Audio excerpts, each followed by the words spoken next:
Good morning students, आप सभी का स्वागत है आज के सत्र में। स्टूडेंट्स, जैसा कि आप सभी जानते हैं कि हम इन दिनों संस्कृत को लेके ग्रामर में विशेष रूप से अपने वीडियोस बना रहे हैं। संस्कृत ग्रामर हमारे संस्कृत का बड़ा ही महत्वपूर्ण टॉपिक होता है और आप सभी जानते हैं कि ग्रामर के बिना संस्कृत का कोई अस्तित्व नहीं है। संस्कृत के पकड़ मजबूत करने के लिए ग्रामर का ज्ञान होना आवश्यक है। तो बच्चों, अब जैसा कि आप सबको पता है कि हम क्लास 8th, 9th और 10th तीनों के लिए संस्कृत में एक ही वीडियो बना रहे हैं। ग्रामर जो हमारी होती है उन तीनों के लिए हम एक ही वीडियो बना रहे हैं। Class 8th NCERT, class 8th का NCERT, क्लास 9th का भी NCERT और क्लास 10th का RBSC बोर्ड के अकॉर्डिंग जो उनका सिलेबस है उस सिलेबस में हम संस्कृत का ये वीडियो बना रहे हैं, जो कि तीनों क्लासेस में लगभग एक जैसा ही चलता है। यानी कि क्लास 8th, 9th और 10th तीनों क्लासेस के स्टूडेंट्स के लिए हमारा ये वीडियो काम आएगा। वो उसको देख सकते हैं और अपना पढ़ सकते हैं, होमवर्क कर सकते हैं। तो बच्चों, अभी टॉपिक चल रहा है हमारा कारक। कारक के विषय में तो आप सभी को ज्ञात होगा ही। आप सभी ने छोटी क्लासेस में कारक के विषय में पढ़ा ही होगा, बस उस समय बहुत थोड़ा सा पढ़ा होगा। तो अब बड़ी क्लासेस में आप आ गए हैं, क्लास 8th, 9th और 10th के स्टूडेंट्स। अब आपके संस्कृत में कारक का एक टॉपिक जो दिया है वो धीरे धीरे विस्तार से बड़ा होते जाएगा। क्लास 8th वाले ध्यान दें कि उनके लिए कारक जो है उतना ज़्यादा विस्तार से नहीं है जितना कि हम पढ़ा रहे हैं, लेकिन सिलेबस में आ सकते हैं।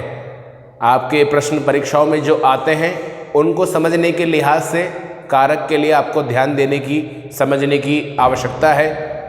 क्लास 9th में थोड़ा और खुल करके विस्तार से दिया हुआ है कारक के विषय में, तो वो भी ध्यान दो। क्लास 10th उनके तो पूरा टॉपिक ही दिया हुआ है कारक का, तो क्लास 10th के स्टूडेंट्स विशेष तौर से पूरा ध्यान दें। तो बच्चों, कारक हमारा चल रहा था, ये वीडियो का पार्ट 2 है, वीडियो नंबर 2। इससे पहले हम वीडियो नंबर 1 पढ़ चुके हैं और वीडियो नंबर 1 जिस किसी ने भी नहीं देखा हो तो वो देख लीजिएगा, ताकि उसे पता चले कि पहले पीछे क्या पढ़ा हुआ है। वीडियो नंबर 1 में हम सभी ने कारक क्या होते हैं, कारक के कितने भेद होते हैं, कारक के कौन कौन से चिन्ह होते हैं, कारक की प्रथमा विभक्ति की पहचान क्या होती है और उसके अलग अलग फॉर्मूले, कारक की प्रथमा विभक्ति के अलग अलग फॉर्मूले, उनके ऊपर हमने विशेष ध्यान दिया था, अध्ययन किया था। अब उसके बाद बच्चों, आज हम पढ़ेंगे कारक की द्वितीय विभक्ति, यानी कारक की द्वितीय विभक्ति जो आप सभी देख रहे हैं कि कर्मणि द्वितीय विभक्ति, इसे कहा जाता है कर्मणि द्वितीय विभक्ति में कर्म की प्रधानता है। जैसा कि आप सभी देख रहे हैं कर्मणि लिखा हुआ है, यानी कर्म की प्रधानता है। आइए इसकी बेसिक परिभाषा समझ लेते हैं कि ये कहना क्या चाहता है। आप सभी देख रहे हैं आपके बोर्ड पे लिखा हुआ है कर्ता, यानी करने वाला।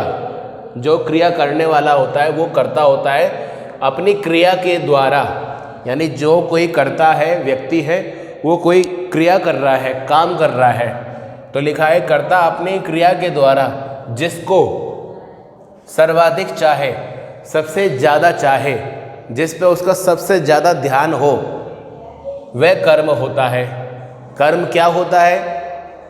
इस संधि, ये जो हमारा कारक है, इस कारक के अनुसार कर्म वो होता है जिसको कर्ता अपनी क्रिया, यानी कार्य करने की जो क्रिया है उसमें सर्वाधिक चाहे, सबसे ज़्यादा केंद्रित फोकस करे, जिस विषय को, जिस टॉपिक को, वो कर्म होता है।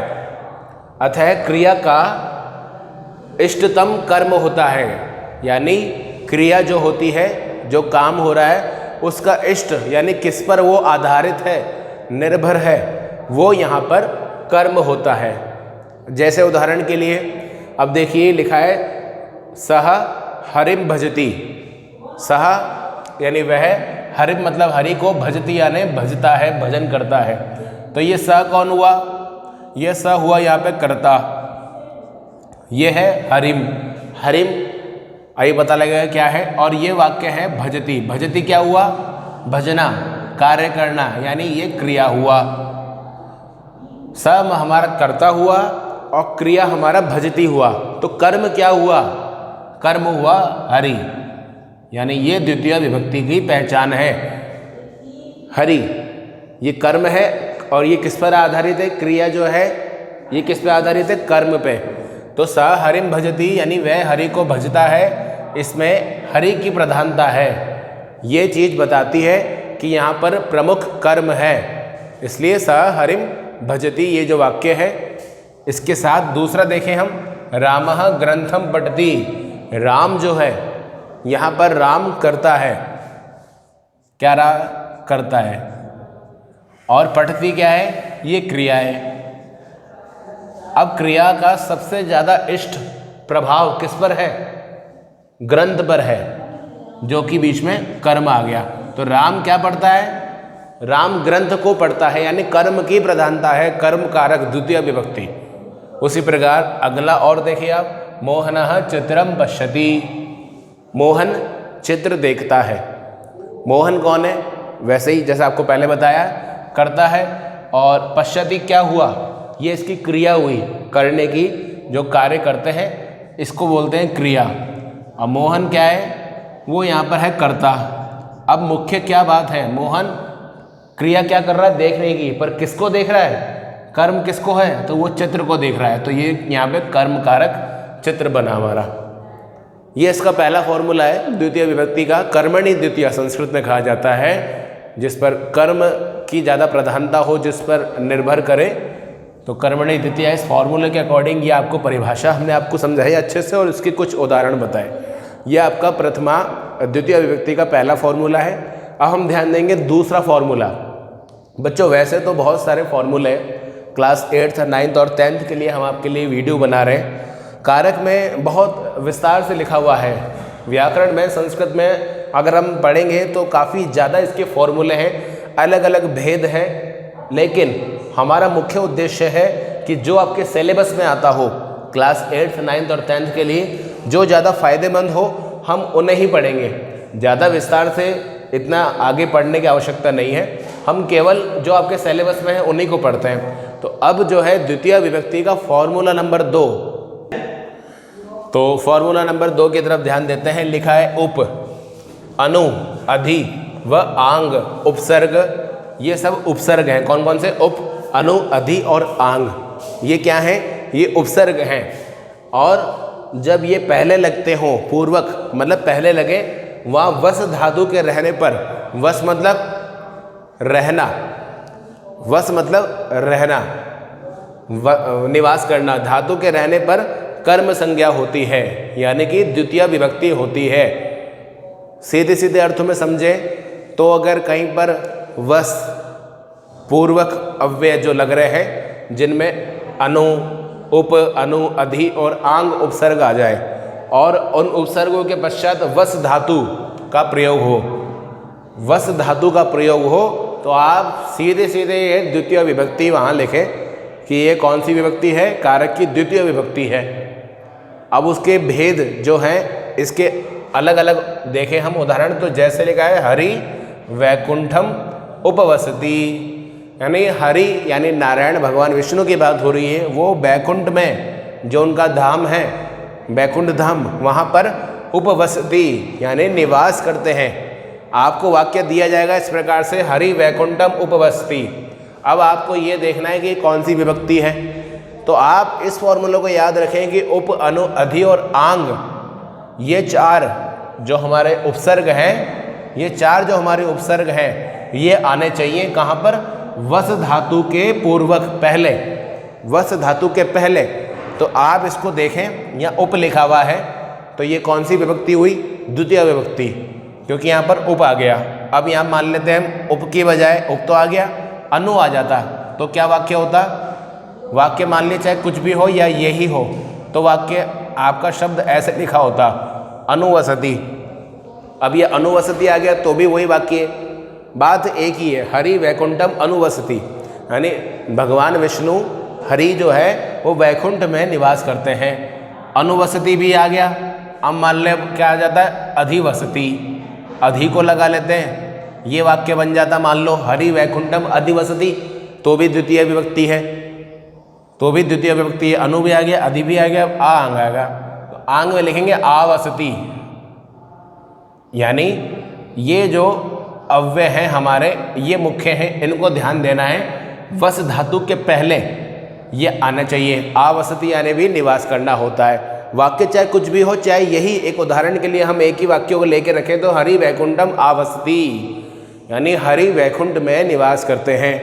तो ये दूसरा फॉर्मूला था, फिर से देख लेते हैं, जिसमें लिखा है कि उप, अनु, अधि व आंग, ये उपसर्ग हैं, मुख्य उपसर्ग। इनके पहले, पूर्वक मतलब पहले, वस धातु, वस मतलब निवास करना, वस धातु के रहने पर कर्म संज्ञा होती है। और कर्म संज्ञा कारक में कौन सी विभक्ति है बताइए? चलिए याद करवाए थे आपको, पहले वाली वीडियो में लिखा था कर्ता ने कर्म को, कर्म विभक्ति यानी द्वितीय विभक्ति, कर्म संज्ञा यानी द्वितीय विभक्ति का एक उदाहरण है। अब आइए तीसरे फॉर्मूले पर, जो कि बड़ा ही महत्वपूर्ण है। इसमें लिखा हुआ अभितः, ये भी कुछ शब्द हैं, अव्यय हैं, जो बड़े महत्वपूर्ण हैं। इन अव्ययों को आपको याद करना पड़ेगा, इनके शब्दों के अर्थ आपको याद होने चाहिए, तभी आपका ग्रामर में कारक का मैटर जो है क्लियर हो पाएगा। अगर आप इन शब्दों को भूल गए तो फिर आपका काम खराब हो जाएगा। तो ये है, जैसे लिखा है अभितः, अभित मतलब दोनों ओर। मैंने हिंदी में पहले ही आपके लिए लिख दिया ताकि आपको कन्फ्यूजन ना रहे कि क्या हो रहा है ये। अभितः मतलब होता है दोनों ओर। आगे लिखा हुआ है परितः, परितः मतलब होता है चारों ओर, चारों तरफ। और मतलब चारों तरफ, इस ओर का मतलब आप और वो ना सोचे, और मतलब चारों तरफ, तरफ, और का मतलब है तरफ, परितः मतलब चारों तरफ। फिर है सर्वत्र, सर्वत्र मतलब सभी ओर या सभी तरफ। आगे लिखा हुआ है समया, जैसे समय होता है वैसे एक शब्द होता है समया। देखिए लिखा हुआ है समया, या होगा निकषा, निकषा, निकषा, समया या निकषा। इन दोनों शब्दों के एक ही अर्थ है, जिसका मतलब होता है समीप यानी पास में। या तो समय या समया या फिर निकषा, जहाँ भी ऐसा लिखा हुआ आएगा जिस वाक्य में, तो वहाँ पर समीप यानी पास में। समझ लें आप सब, इसके योग में यानी इन अव्ययों के योग में कौन से दोनों ओर, चारों ओर, सभी ओर, पास में, जो संस्कृत में लिखे हुए हैं, इन वाक्य अगर कहीं इन शब्दों का प्रयोग कहीं वाक्य में हो जाता है तो वहाँ पर द्वितीय विभक्ति होती है, यानी वहाँ पर भी कर्म कारक होता है। जैसे अब जैसे उदाहरण के लिए कृष्णम परितः, यानी कृष्ण के चारों ओर। मान लीजिए इसके आगे भी कुछ और वाक्य दिया होता, ठीक है, लेकिन हमने बस इतना ही लिखा है यहाँ पे, कृष्णम परितः, कृष्ण के परितः मतलब चारों ओर। कोई वाक्य है संस्कृत में बहुत सारा, बहुत बड़ा, या मान लीजिए इतना ही दिया हुआ है कृष्णम परितः। इसका हिंदी अर्थ आप सोचेंगे कृष्ण मतलब कृष्ण के, कृष्णम मतलब कृष्ण के, है ना। फिर आप सोचेंगे परितः, परितः मतलब क्या होता है? अगर आपको याद होगा कि परितः मतलब होता है चारों ओर, तो आप समझ सकते हैं कृष्ण के चारों ओर। अब ये कहाँ पर फॉर्मूला आया? कारक में, द्वितीय विभक्ति में आया है।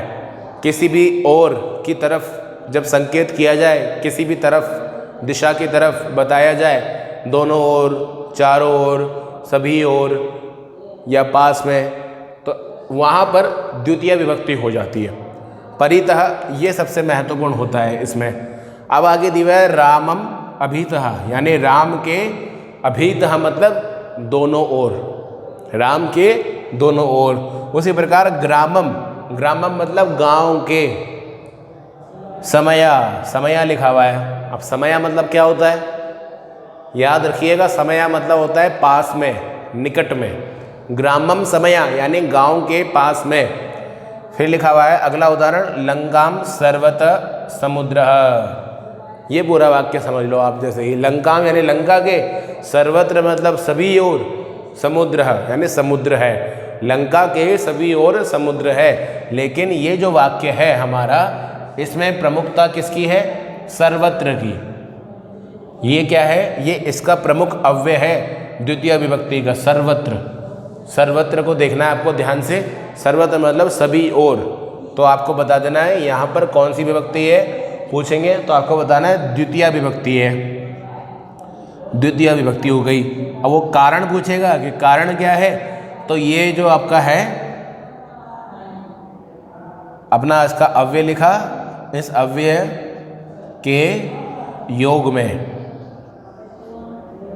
जो भी आपका अव्यय दिया जाएगा उस अव्यय के योग में आपको वहाँ पर बताना है कि यहाँ पर द्वितीय विभक्ति है। तो बच्चों ऐसे कई उदाहरण हैं आपके द्वितीय विभक्ति के अलग अलग, जिसके ऊपर अच्छे से हम चर्चा कर सकते हैं, विस्तार से बता सकते हैं, परंतु आपके अभी जो मोस्ट इम्पॉर्टेंट है क्लास 8th 9th और 10th के सिलेबस में, उनको ही ध्यान में रखते हुए हम यहाँ वीडियो तैयार कर रहे हैं, एक्स्ट्रा नहीं लिख रहे हैं। तो आप देख सकते हैं इसी के साथ आपका द्वितीय विभक्ति पूरा हो गया है। ये 3 पॉइंट बड़े मुख्य हैं जो आपको दिए गए हैं। अब 3 के बाद में अब हम आगे चलते हैं और पढ़ते हैं बच्चों, द्वितीय के बाद आएगा तृतीय विभक्ति, थर्ड वाली तृतीय विभक्ति। अब तृतीय विभक्ति यानी कौन सा कारक है? कर्ता पहला था, कर्म का हमने अभी ऊपर पढ़ा है। अब यह है तीसरा करण कारक, तृतीय विभक्ति यानी कि करण कारक। अब इसकी परिभाषा जान लेते हैं, फिर इसके भी कौन कौन से फॉर्मूले हैं, कैसे वाक्य बनते हैं, क्या पहचान होती है हमारे सिलेबस के अकॉर्डिंग, उन टॉपिक को पढ़ लेंगे। तो लिखा है क्रिया की सिद्धि में, यानी क्रिया जो कोई क्रिया हमने देखा था यहाँ जो हम करते हैं भजना, यहाँ लिखा था पठती पढ़ना, पश्यति यानी देखना, ये सब हमारी क्रियाएं हैं। तो इन क्रियाओं की सिद्धि में, सिद्धि मतलब पूरे होने में, उपकारक को करण कारक कहते हैं। उपकारक को किसको कहते हैं? उपकारक को करण कारक कहते हैं। पूरी लाइन अगर परिभाषा देखें तो किसी क्रिया की सिद्धि में यानी उसको पूरा होने में, जो पूरा करने में उपकारक है उसको करण कारक कहते हैं। अब आप सोच रहे होंगे कि ये उपकारण शब्द का अर्थ क्या हुआ, इसका मतलब तो पता ही नहीं। तो उपकारण का मतलब ये होता है कि वो वस्तु जिसके द्वारा कोई वाक्य पूरा हो ही ना सके, जिसकी सबसे ज़्यादा आवश्यकता हो, वो वस्तु जिसके द्वारा कोई कर्म पूरा हो ही नहीं सकता है, जिसकी बड़ी आवश्यकता है, तो वो उसे कहते हैं उपकारक।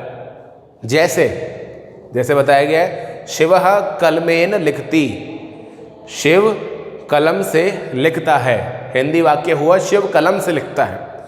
अब इसमें देखिए आप, ये है कर्ता क्योंकि शिव खुद है, ये हो गई क्रिया लिखना, जैसा कि आप सब जानते ही हैं। तो शिव, मान लीजिए वाक्य यही होता है शिव लिखती, शिव लिखता है, लेकिन किससे लिखता है? शिव तो कलम से लिखता है। मान लीजिए कलम की जगह कुछ और भी होता तो वो लिखने की क्रिया किससे कर रहा है? वो लिखने की क्रिया कर रहा है कलम से। तो ये हो गया इसका करण, करण जिसको कह देते हैं हम उपकारक। यही इसका उपकारक है, जिसके द्वारा कार्य पूरा नहीं हो सकता, जिस चीज़ या वस्तु के द्वारा कार्य पूरा नहीं हो सकता उसे कहते हैं उपकारक।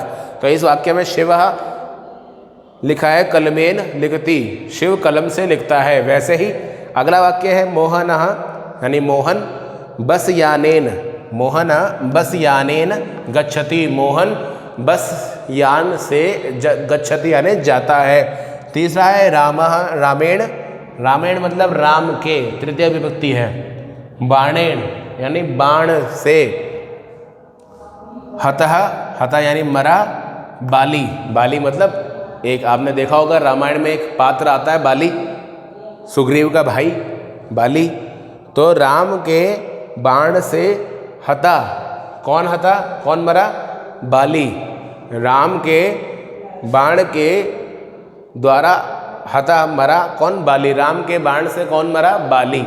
तो इसमें भी अब देखिए आप, यह है कर्ता, कौन? रामायण। यह है हता, हता मतलब जो मरा, जो क्रिया है मरनी। कौन मरा? बाली मरा। राम के द्वारा बाली मरा, पर किससे मरा? बाणेन यानी बाण से मरा। तो ये हो गया आपका करण। ये है आपके तृतीय विभक्ति की पहचान।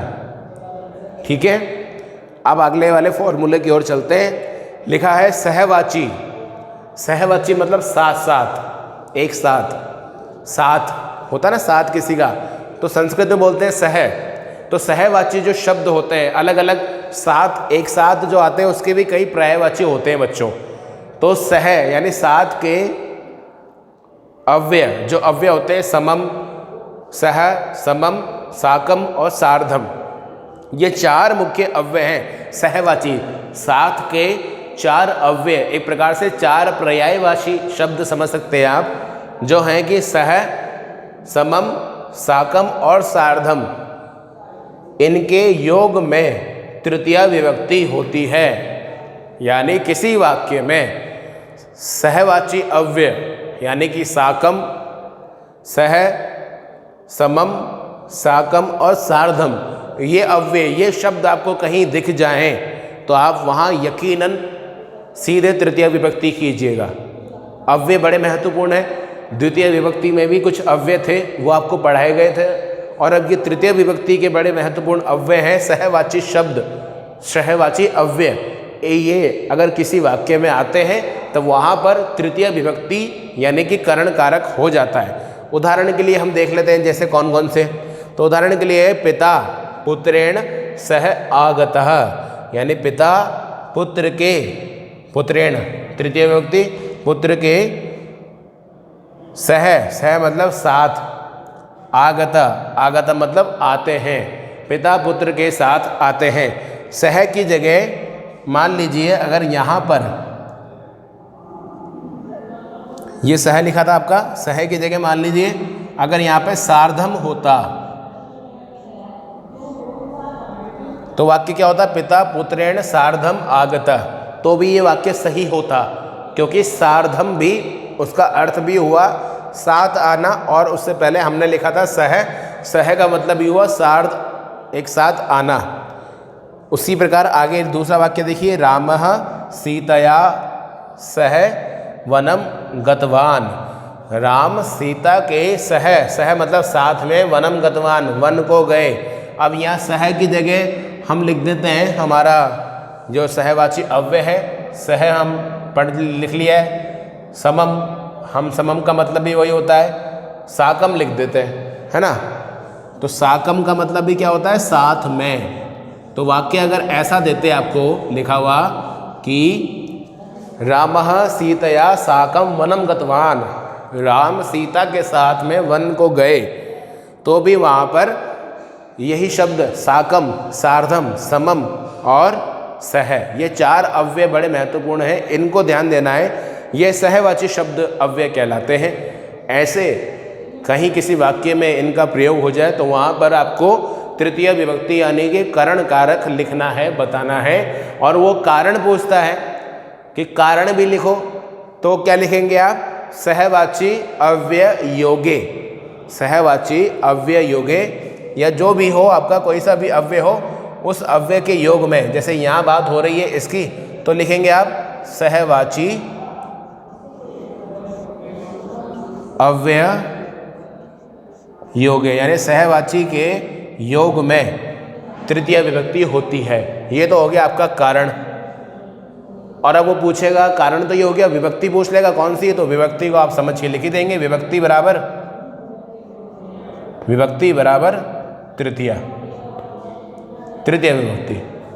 ये प्रोसेस रहेगा बच्चों। एक तो आपसे पहले विभक्ति पूछी जाएगी कि विभक्ति बताइए, और फिर कारण भी बताइए कि किस कारण से आपने वो विभक्ति वहाँ लिखी। तो आपको इस प्रकार से प्रयोग करना होगा। ये 2 हमने टॉपिक तृतीय विभक्ति के पढ़े, जो कि बड़े इंपॉर्टेंट हैं। अब हम पढ़ते हैं तीसरा वाला। तीसरा भी बड़ा महत्वपूर्ण है। लिखा हुआ विकृत अंगों के योग में तृतीय विभक्ति होती है, यानी किसी प्राणी के, किसी जीव के शरीर में कोई विकार यानी कि कमी दिखाई जाती हो, ठीक है, या वो मान लीजिए दिव्यांग हो। आज की भाषा के अनुसार जो शब्द है, मान लीजिए कोई प्राणी दिव्यांग हो, उसका कोई अंग सही नहीं हो, कम हो, ठीक है, ऐसे जगह, ऐसे वाक्य में हमें तृतीय विभक्ति बताना है। ये उसकी पहचान है, क्योंकि ये फॉर्मूला है विकृत अंगों के योग में, यानी किसी प्राणी के कोई अंग, कोई शरीर में कोई कमी हो, विकृत हो, उसको दर्शाया जाए तो वहाँ पर तृतीय विभक्ति होती है। उदाहरण के लिए हम समझ लेते हैं, जैसे पहला फॉर्मूला है मुखेन, यानी मुख से, मूकः, मूकः मतलब जो बोल न सके, जो मुख से बोल ना सके उसे बोलते हैं गूंगा।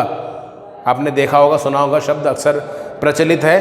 तो मुखेन यानी मुख से गूंगा हो जो, कोई वाक्य में अगर ऐसा आ जाए तो आप सीधे सीधे मान लीजिए मूकः, मुख मतलब गूंगा यानी वो बोल नहीं सकता है, उसके अंदर शरीर में कुछ कमी है, विकृत अंग है मुख में, तो उसको आप सीधे सीधे तृतीय विभक्ति अपना वहाँ पर लिख देंगे, दर्शा देंगे। क्यों? क्योंकि विकृत अंगों के योग में। ठीक है, अगला वाला है उदाहरण ऐसा है, कर्णाभ्याम यानी कानों से, दो कान है तो कर्णाभ्याम आया, कान तो सभी के दो होते, तो कर्णाभ्याम बधिरः यानी कानों से बहरा। कानों से बधिरा मतलब होता है बहरा। आपके लिए इसके सरल अर्थ भी लिख देता हूँ साथ ही। बधिरा मतलब होता है बहरा, जो सुन ना सके। मूकः मतलब होता है गूंगा, जो बोल ना सके।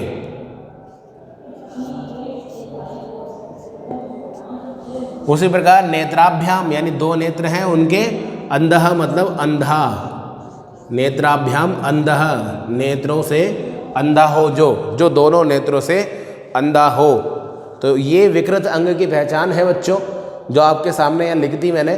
और इसको सुन करके इन 3-4 जो फॉर्मूले हैं, इन फॉर्मूलों को पढ़ करके आपको ये प्रतीत हो गया होगा कि किसी भी प्राणी के शरीर में अगर कुछ विकृत अंगों को दर्शाया जाए तो वहाँ पर हमारा तृतीय विभक्ति हो जाता है। तृतीय विभक्ति यानी कि कर्ण कारक हो जाता है। आज की इस वीडियो में हम फिलहाल इतना ही पढ़ते हैं बच्चों। 2 विभक्तियाँ हमने पढ़ ली आज के इस वीडियो में। क्लास 8th, 9th और 10th तीनों के संस्कृत ग्रामर के सिलेबस में ये हैं। इनको अच्छे से ध्यान से लिखें, अपने कॉपी बनाएं, होमवर्क के रूप में इनको अच्छे से तैयार करें। जो बड़े महत्वपूर्ण टॉपिक हैं आपके सिलेबस के, बस उन्हें ही हम पढ़ा रहे हैं, ज़्यादा विस्तार में नहीं जा रहे हैं। तो आज के लिए बच्चों इतना ही। आज आपने ये द्वितीय विभक्ति और तृतीय विभक्ति दोनों विभक्तियाँ पढ़ी। आशा करता हूँ कि आपको समझ में आए होंगे। संस्कृत के व्याकरण के फॉर्मूले जब तक आपको याद नहीं होंगे तब तक आपका काम नहीं बनेगा। इसलिए बच्चों आपको ये फॉर्मूले भी याद करने हैं और इनको अच्छे से घर में बैठ के पढ़ाई भी करनी है। तो फिलहाल आज की इस वीडियो में हम इतना ही पढ़ते हैं। अगली वीडियो जो कि कारक की ही पार्ट 3 वीडियो होगी, उस 3 वीडियो में आपसे पुनः मुलाकात होगी, जिसमें हम कारक के चतुर्थी, पंचमी और षष्ठी विभक्ति के बारे में चर्चा करेंगे, अध्ययन करेंगे। तब तक के लिए आप सभी अपना अपना बहुत ख्याल रखें, घर में रहें और पढ़ाई करते रहें।